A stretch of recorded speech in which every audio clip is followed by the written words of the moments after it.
I was going to ask earlier what you said around what RevOps is now becoming versus what it was before.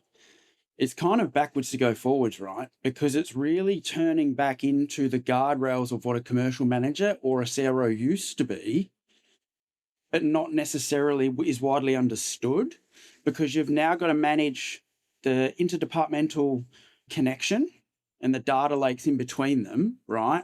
But that was always a commercial management role.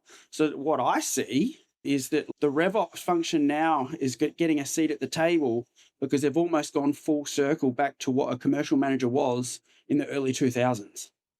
But with the modern twists of how to facilitate those data lakes, the infrastructure, the technology stacks, and understanding that underwriting between. That was my first question I was going to ask, is that an accurate reflection of what you're saying also?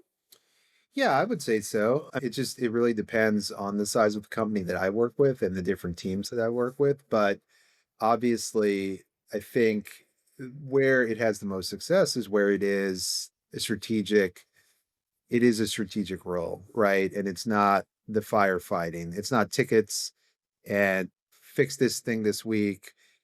It's best when it can focus on upstream problems and solve those upstream before they become issues downstream. And that's what I talk a lot about with my clients, the idea of just like looking upstream to try to get trying to focus on like where problems start so they don't snowball. But I would also say that I think at the bottom layer of the job, like data cleanup and reporting and things like that, I do think that's where AI can be genuinely useful inside of an organization, right? If you can harness that for the lower level tasks. I don't believe that replaces anybody, but I think it augments it.